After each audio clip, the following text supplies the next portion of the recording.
स्वागत है आप सभी का हमारे एक और नए ब्लॉग में। आई होप आप सभी अच्छे होंगे। अभी हम लोग चित्रकूट में रुके हुए हैं। ये हमारा लोग का कमरा है, पड़ा था 700 रुपये का पड़ा था ये कमरा। हम लोग रुके हैं 4 धाम देखने के लिए, अब आपको भी दिखाएंगे। आप ब्लॉग में लास्ट तक बने रहिए। जो कोई भी नया है चैनल पे आया है उसे सब्सक्राइब कर ले। चित्रकूट भगवान श्री राम जी के प्रसिद्ध स्थान में से एक था, जो राम जी ने 11 वर्ष वनवास यहीं पे किया था, और ये भगवान राम की कर्मभूमि भी रही है। इसलिए बहुत ही प्राकृतिक और आध्यात्मिक के लिए चित्रकूट प्रसिद्ध है। आप वीडियो में लास्ट तक बने रहिए। चलिए आगे मिलते हैं। चलिए अपनी यात्रा स्टार्ट करते हैं।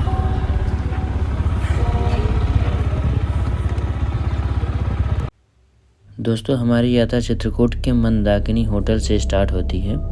मंदाकिनी होटल से गुप्त गोदावरी की दूरी लगभग 14 किलोमीटर है। अगर आप चित्रकूट बस स्टेशन से आते हैं तो बस स्टेशन से गुप्त गोदावरी की दूरी लगभग 18 किलोमीटर है, और सबसे पास रेलवे स्टेशन चित्रकूट धाम करवी है।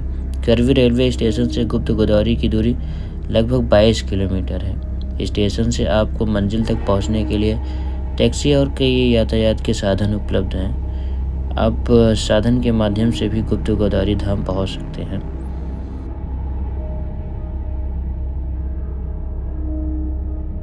गुप्त गोदावरी धाम में एंट्री कर चुके हैं। लो प्रसाद लो, प्रसाद ले लेते हैं भाई। कितने का बांधे? ये 100 रुपए का भी 2 गुफाएं हैं, 2 जगह के लिए। कहाँ पे? यही 2 गुफाएं हैं, 2 जगह के लिए 100 रुपए का। 100 रुपये का अलग अलग ना? हाँ। कि दोनों है 100? नहीं, एक। ये पकड़ो, एक तुम पकड़ो ना। पैसा भी आते। हाँ चलिए, लोग निकल रहे हैं दर्शन करने के लिए। सबसे पहली जर्नी गुप्त गोदावरी की है मेरी।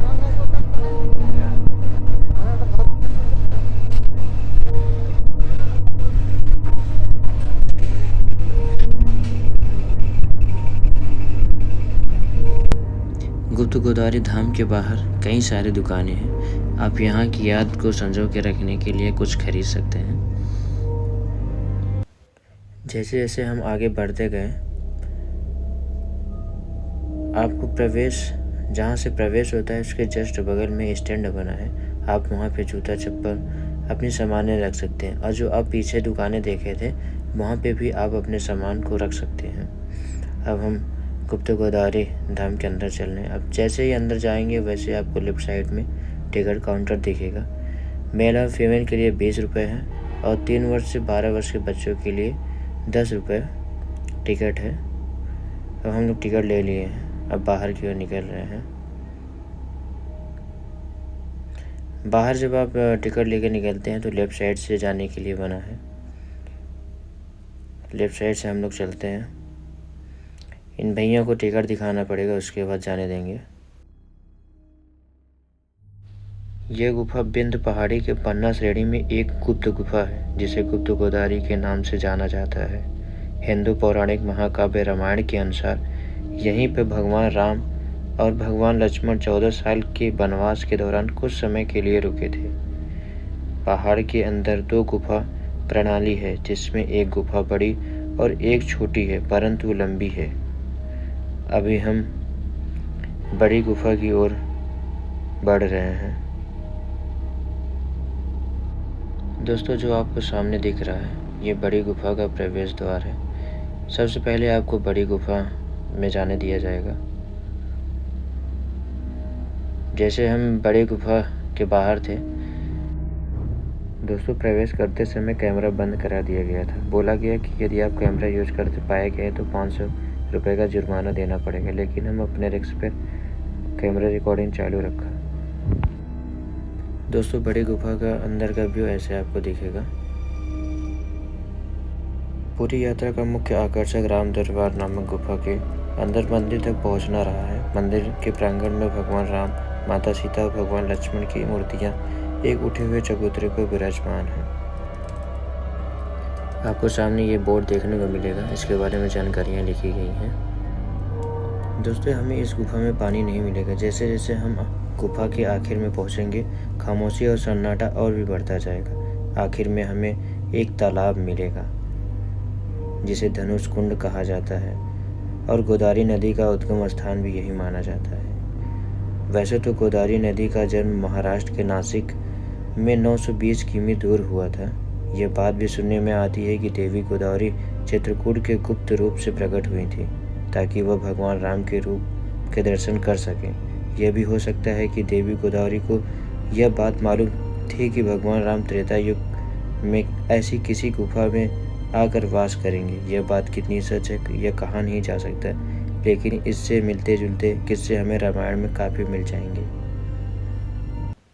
बड़ी गुफा में 2 पत्थर की नक्काशी वाले सिंहासन हैं जो भगवान राम और भगवान लक्ष्मण के हैं। यह आपको सिंहासन देखने को मिलेगा।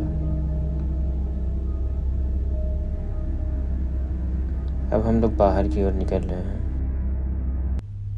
हम दूसरी गुफा में एंट्री कर लिए हैं। दूसरी गुफा में घुसने पर हमें गुफा में पानी मिलेगा। जब आप गुफा को गौर से देखेंगे तो वह आपको और भी ज़्यादा विचित्र लगेगा। इन गुफाओं को कई सालों पहले प्रकृति ने अपने चमत्कार से बनाया है। जैसे जैसे हम अंदर जाते जाएंगे पानी हमारे घुटनों तक आ जाएगा। हमें अंदर एक अलग तरह की ही रोमांच महसूस होगा। गुफा में घुसने पर हमारे पैरों को जहाँ पानी नहीं है वहाँ पर भी पानी का एहसास होगा। इसके पीछे क्या राज है किसी को नहीं पता। दोस्तों यह गुफा संकरा होने के कारण आने जाने में बहुत दिक्कतें का सामना करना पड़ता है।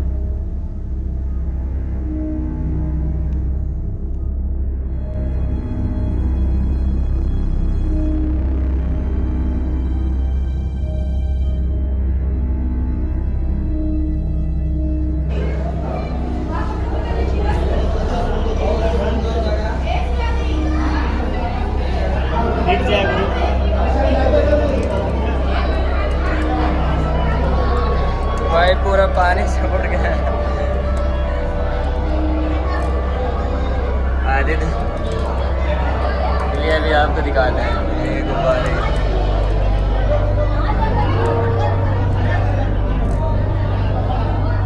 आ जाओ शुभम आ जाओ।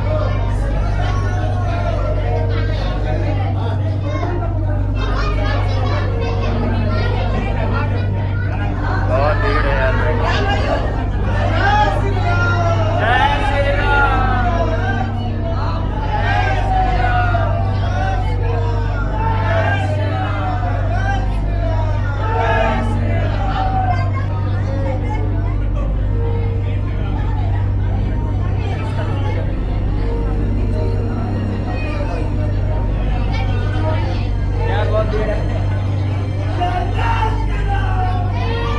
देखो भाई पानी में कितना आ गए।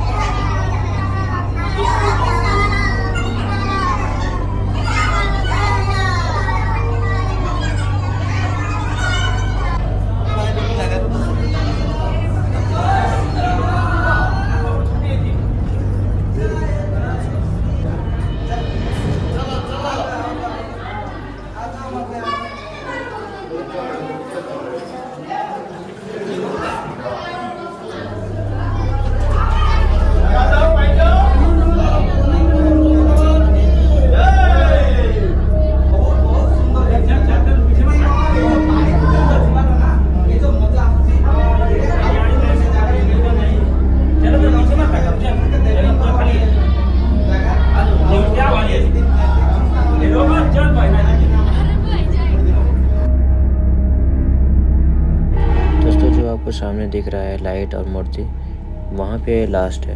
वहाँ से हम लोग रिटर्न हुए हैं। ये रिटर्न जाने का रास्ता है। जैसा कि मैंने पहले ही बताया था कि ये बहुत संकरा रास्ता है, आने जाने में बहुत दिक्कत होती है। ये छोटी गुफा है परंतु बहुत लंबी है। यहाँ पे गोदावरी नदी प्रवाहित होती रहती है। जैसे आप अंदर आते जाते हैं तो घुटने तक पानी आ जाता है। अभी हम लोग बाहर की ओर निकल रहे हैं।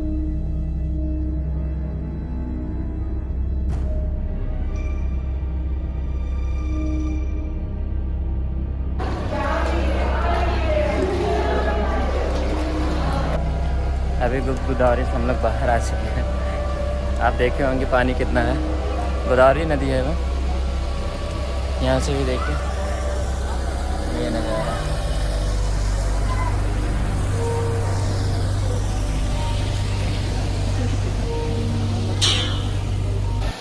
दोस्तों जो आप सामने देख रहे हैं गोदावरी नदी प्रवाहित होती हुई, ये जो आप सामने देख रहे हैं पीपल का पेड़ यहाँ पे आके समाप्त हो जाती है। गुफा के बाहर का नज़ारा ऐसे देखने को मिलेगा। ये हम लोग छोटी गुफा से जब बाहर निकले थे तो ये बाहर से नज़ारा है, बहुत सुंदर है।